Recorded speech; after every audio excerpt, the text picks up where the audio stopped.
Guys, welcome to my YouTube channel, no? This is Kuya Potpot Vlog at meron tayong isang reaction video, no? Ito po yung patungkol po sa basher po, no, ni Kalingap Edu na muli na namang nagparamdam, no?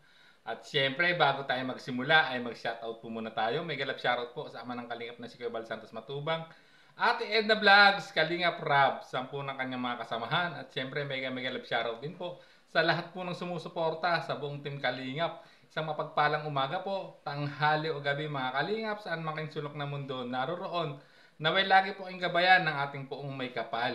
At yun nga, ang topic natin nga guys, ito yung patungkol sa number 1 basher po ni Kalingap Edu. Kung saan ay muli na naman pong binulabog itong si Kalingap Edu guys. At meron tayong nakuhang maikling video patungkol nga po sa sinasabing number 1 basher po ni Kalingap Edu guys. So panoorin po natin. Sa mga supporters po, viewers, sponsor, thank you. Sana po supportan mo ninyo si Kuya Potpot Vlogs. Yo, maraming salamat. Thank you.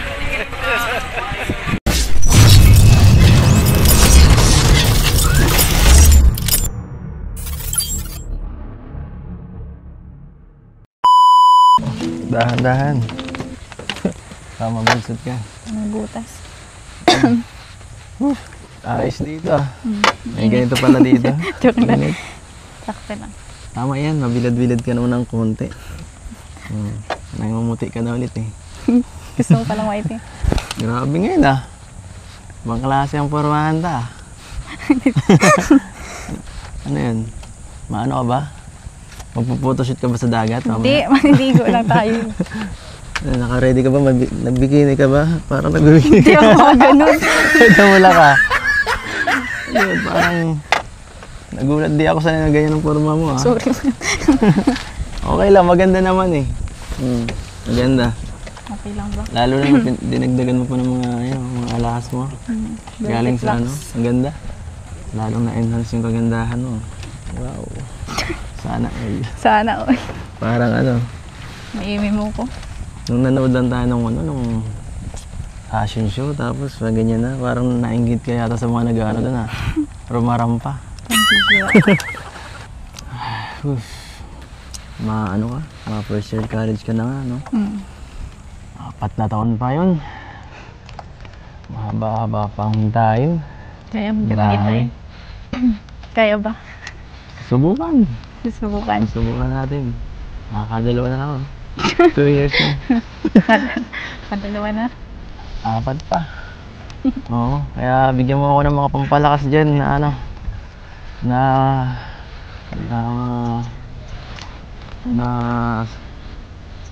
pampalakas na mga sa akin, na mga sasabihin ba, para naman ganahan ako dito, hindi yung palagi akong binabash mo kung ano pa. Hindi lang supporter mo ba ako?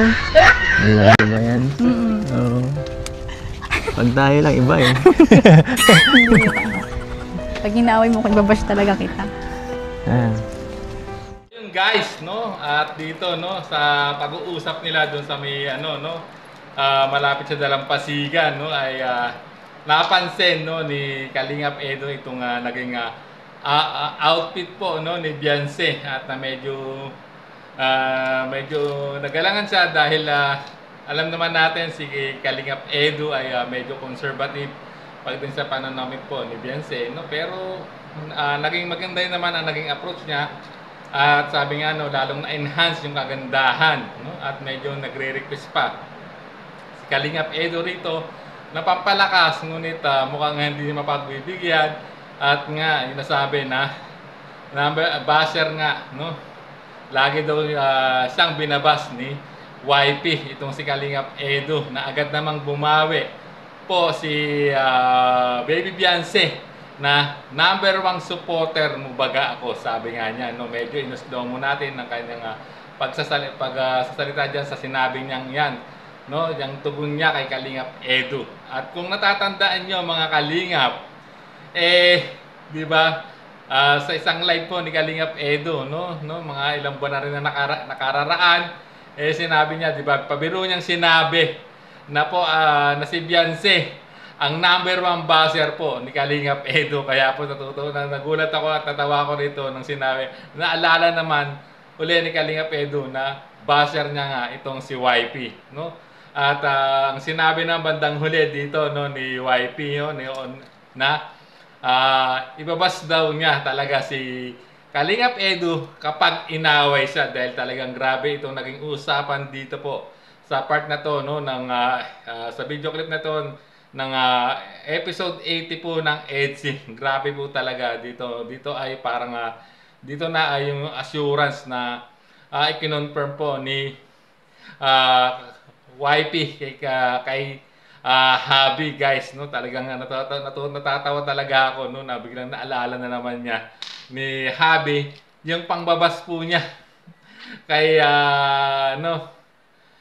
ni pangbabas sa kanya ni YP sa kanya nung mga nakakaraang live nga po ni Kalingap Edu, guys, no. At dito ay wala akong masabi. Number 1 basher nga siya ni Kalingap Edu. Siya naman ang number 1 sa puso po ni Kalingap Edu. Siya lang naman yung basher na mahal ni Kalingap Edu, guys, no. Mapapasana all ka na lang po kay Kalingap Edu at saka kay Beyonce, no, sa galawang EDSI. Talagang ang masasabi ko, EDSI is real, mga Kalingap, no. At sana nga po ay talagang talagang sana tuloy-tuloy na lang, tuloy-tuloy na ito, no, guys, no. At panigurado ako na maraming kinilig po, no, sa latest episode po na ito ng EDSI, no. At natutuwa ako, no, na ang number 1 basher pala niya ay dating supporter po, no, ng Edrica, no. At talaga namang ay nakakatuwa itong lambingan ng magjusawa, ika nga, guys, no. Sa tingin ko ay diyan ay sa parting yan ay naglalambingan lang po sila, mga Kalingap, no. Huwag natin masyadong seryoso na sinasabing binabas siya, no, itong si Kalingap Edu ni Beyonce, guys. At talaga namang binawi naman, narinig niyo naman na binawi po ni Beyonce yung kanyang sinabi na ako ang number 1 supporter mo, baga. So talagang sa lahat ng ginagawa po ni Kalingap Edu ay lagi pong nakasupport ang isang Beyonce, no. Talaga naman mapapasana all ka na lang. Very supportive YP itong si Beyonce, guys. So ayan, at naalaman natin na ito pala ang sinasabing muling pagpaparamdam ng number 1 basher po ni Kalingap Edu. Pero number 1 naman po sa puso niya itong sinasabing basher po ni Kalingap Edu, guys. So hanggang dito na lang po ang ating reaction video at maraming salamat po, no. Good vibes lang muna tayo ngayon, mga Kalingap. Hanggang sa muli po nating reaction. There's a vlogger named Kuya Pot, spreading good vibes, giving all he's got. With a camera in his hand, he hits the road, capture moments, sharing stories untold. Kuya Pot, he's the one we adore, bringing smiles, he's got so much more.